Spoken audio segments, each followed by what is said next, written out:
Hi, my name is Fernando Henrique. I'm 26 years old. I live in São Paulo and I'm attending to the second semester of the Translation Interpretation course at Uninove University. This is the English Evaluation 2, an analysis of book Too Much Happiness by Alice Munro. We will talk about the book in three different topics: author, synopsis, and subject area. Our group is composed of two students, me and Lucas. I will talk about the topics 1 and 3. Number 1, author. I will talk a little bit about Alice Munro. She was born on July 10, 1931, in Wigham, Ontario, Canada. She is a short story writer, considered one of the biggest writers of her time.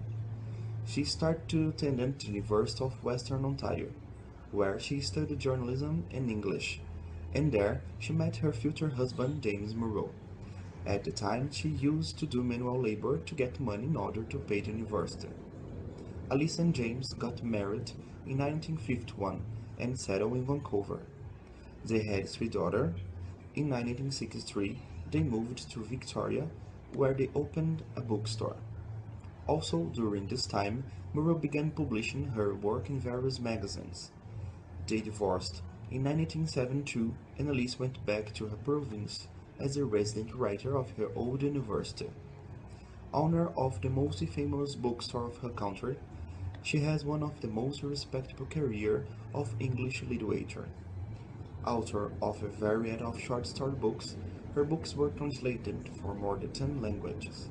Portuguese is one of them. In 2009, Munro won the Man Booker International Prize.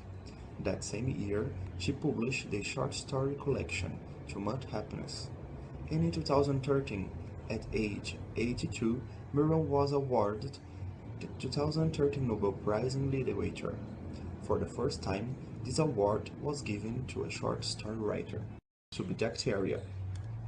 Too Much Happiness is a collection of 10 stories of Alice Munro carried out by female characters that face daunting challenges: adultery, divorce, depression, violence, and horrible accidents. They are women of different age and occupations, but they all, in a certain time of their lives, would face events that would change the course of their lives. For instance, in the first story, a young mother is released by an astonishing backlash of the pain for losing 3 of her children. In another story, a girl reacts to a humiliating case of seduction in a statute but not commendable manner. Other stories reveals the black side of marriage, the unsuspected cruelty of a child, or the way that the disfigured face of a boy ignites everything that is good or bad in his life. In the story that gives the name of the book, we follow the steps of Sofia Kovalevsky through her path for all over the cold Europe until he gets to Sweden, where she finally finds a university willing to hire a female mathematics teacher. The most of her work she focuses on the strength and vulnerabilities of a woman. My name is Lucas and I will continue the presentation and I will talk more specifically about the book synopsis. Alice Munro's Too Much Happiness is her last collection of short stories. It's composed of 10 stories, and the story that takes the book's name is based in a real historic person, the Russian Sofia Kovalevsky, that lived on the second half of the 19th century and has distinguished herself due to her pioneering on mathematics. She was one of the first women accepted and hired as university teacher in Stockholm. She was also journalist of dissemination of scientific knowledge and fiction writer.